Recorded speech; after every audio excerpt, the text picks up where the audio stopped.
What's going on, YouTube fam? This is your boy J Money here, and I am bringing you guys a deck profile. This is featuring a deck that did get affected by the ban list, so I had to spend some work on it. And, well, I got the kinks worked out, so I bring you guys my going second ABC deck profile. Now, I did showcase a replay featuring this deck, and a lot of people wanted this deck profile.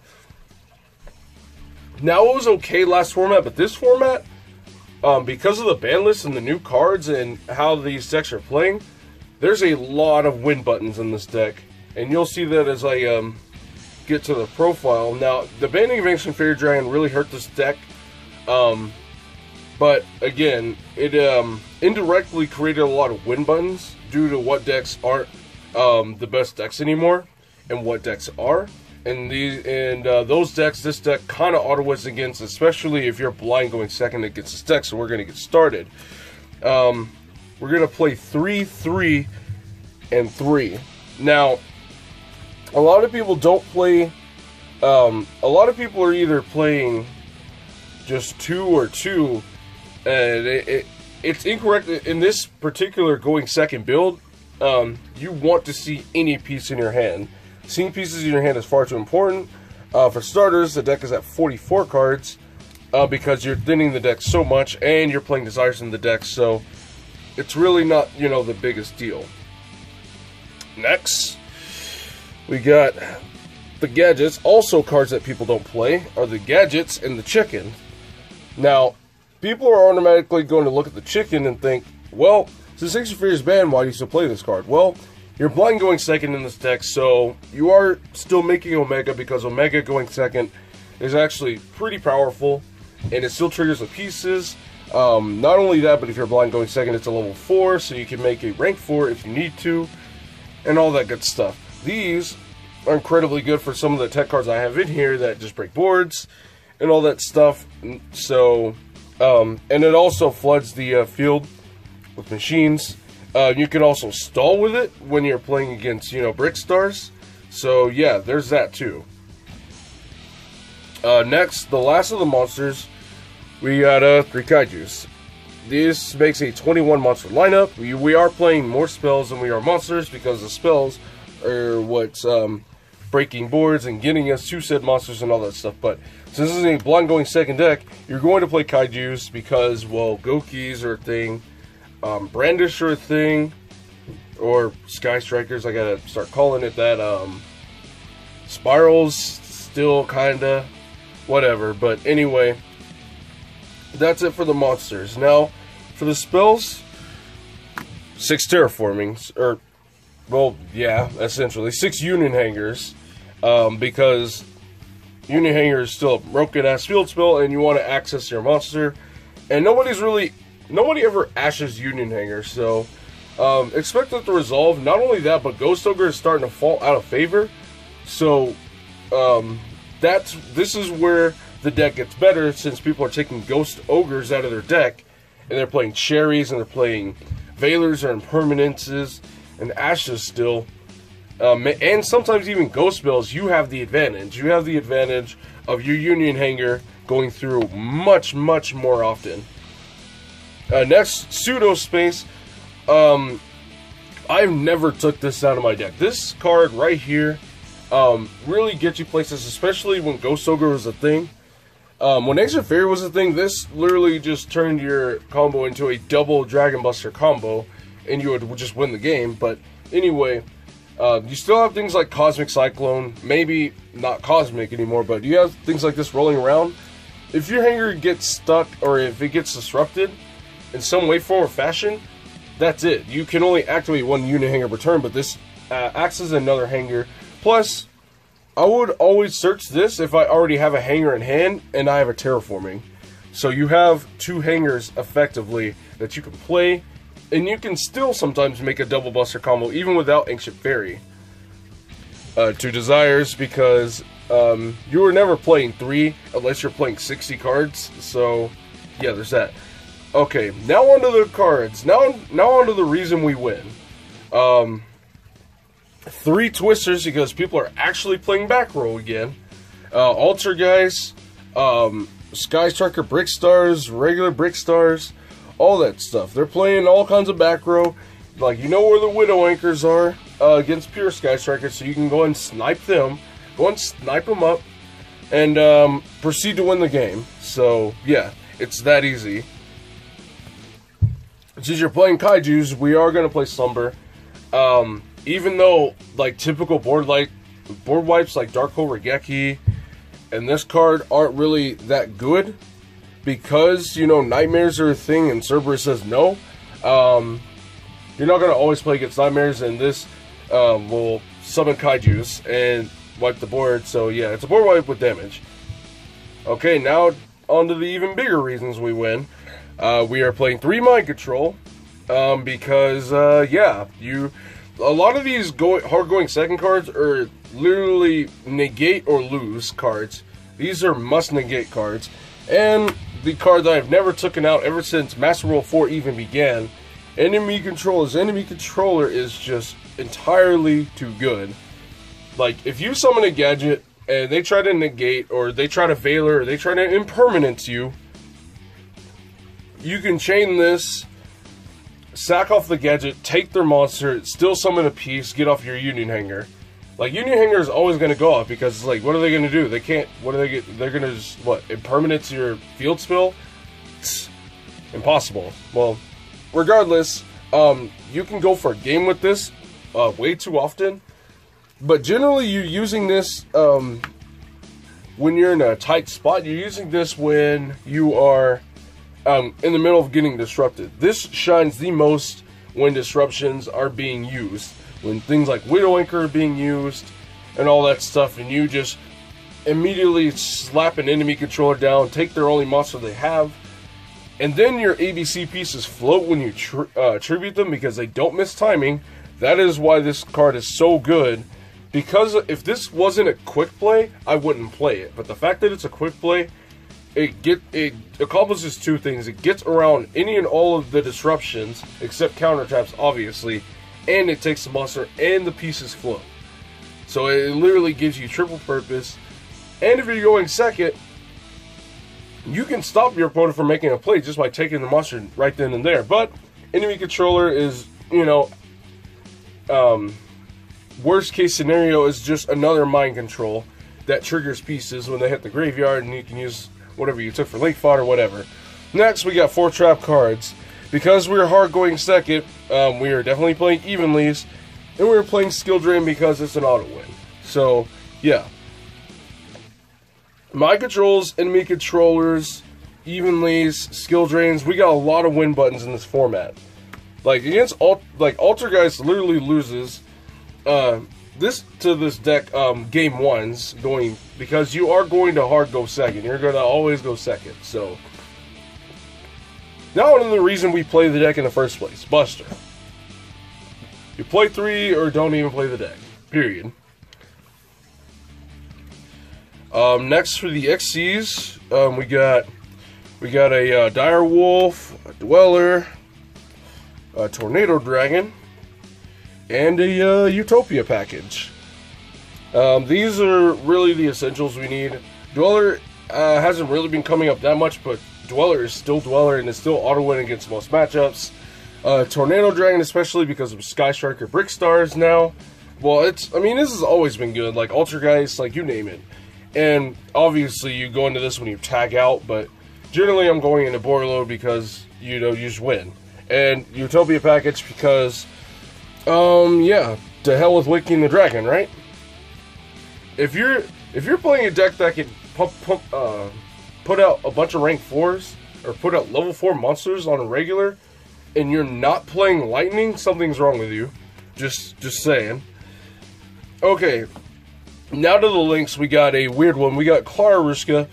Now, for those of you who haven't really seen this card all that much, its materials requires 1 normal summoner set monster, and its effect, you can't summon this monster except during main phase 2.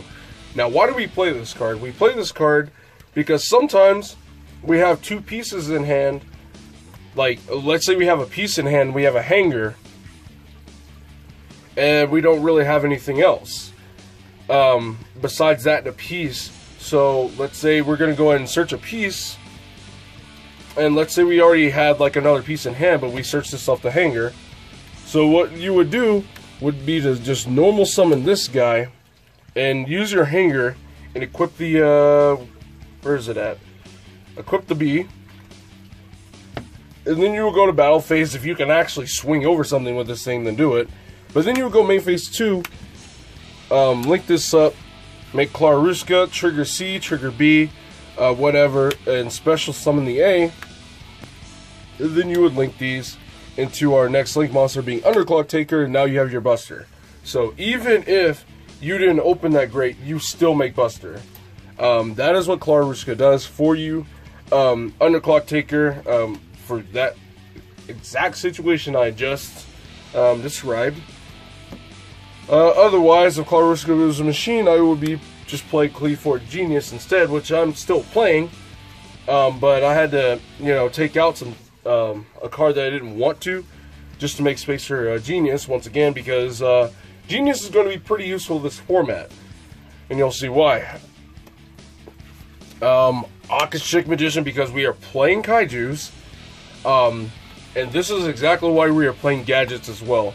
If you Kaiju over your opponent's best card, let's say the Tri-Gate Wizard, and you want to, or let's say over the Mermaid or something that the Tri-Gate is pointing above, you can literally sit here and normal a gadget and then special summon a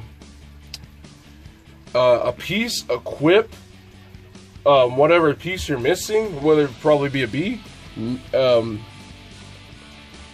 whatever you're Kaijuing over, it needs to be in Zone 2 or Zone 4, so then you can make Akashic rebounce the Kaiju and re-Kaiju over something else. That situation comes up a lot because, well, you're playing Kaijus, and now if you're playing 4 Kaijus, it'd be a little bit more consistent, but the deck's at 44 and I didn't want to push it. For the last ones, we have Decode, obviously, because you Decode plus Busters, GG.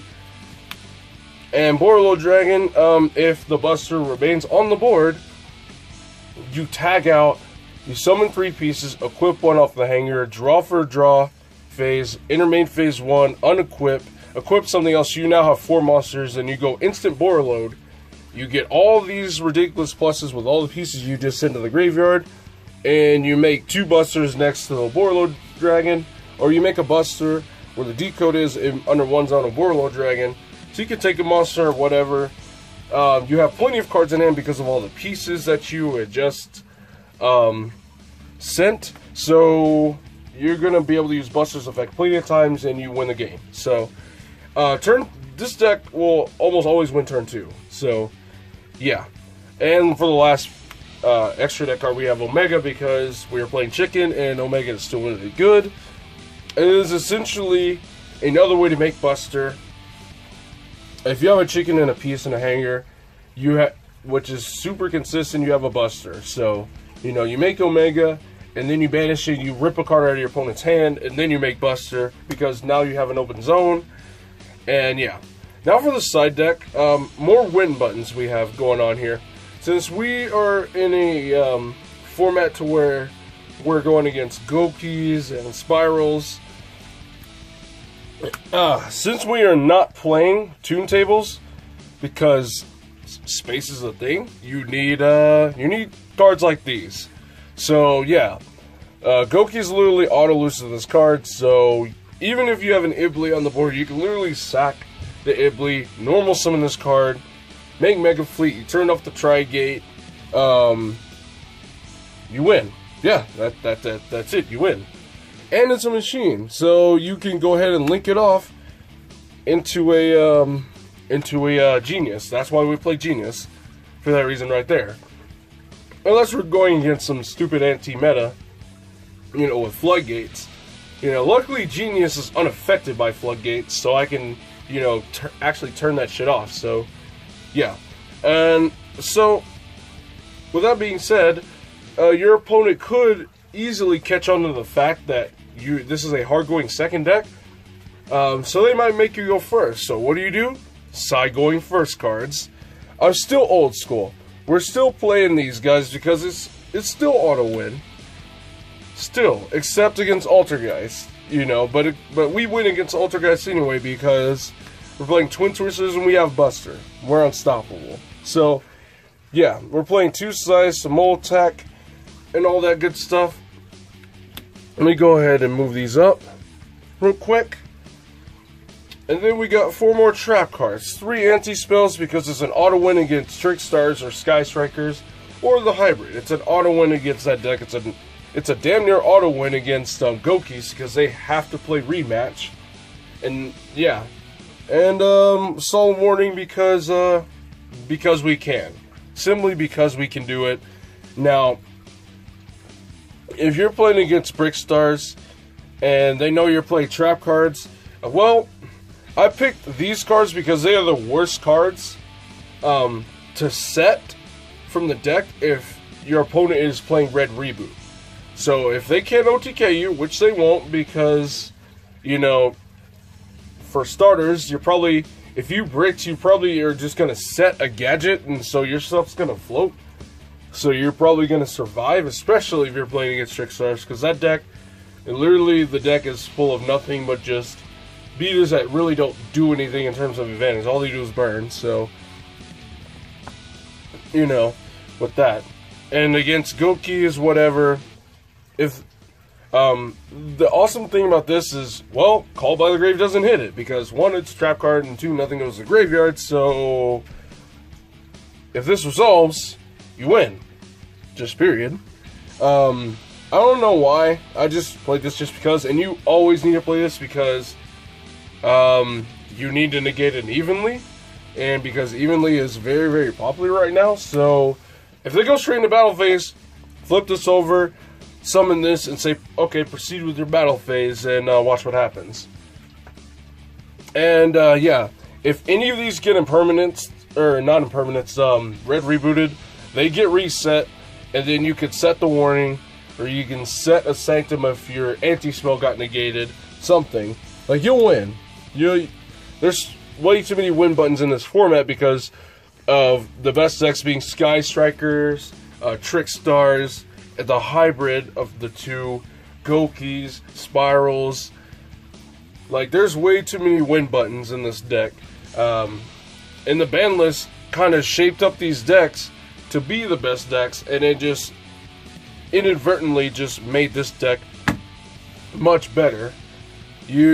Like, because you're playing Kaijus, you don't have to worry about Sleeper and shit like that. You don't have to worry about, like, the most problematic stuff because you just take care of the problem. Easy. Easy, easy. So, let me know what you guys think about this build. Let me know what you guys would have played. Now, I don't play Buster for going first because I always believed it was much better going second, because you have a much bigger uphill battle to fight if you're going first because your opponent has a full hand, versus you play the board breaker cards that actually synergize with your pieces that have double, triple utility purposes, and you're gonna severely out-resource your opponent easy, let alone if you open evenly. So yeah, that's my put on this. I want to see Calvin Tahan look at this. I want Calvin Tahan to look at this and tell me what he thinks about this, the ABC Guru. But, you know, I'm pretty sure that's not going to happen. But anyway, thank you guys very much for watching. This is J Money, and I am signing out.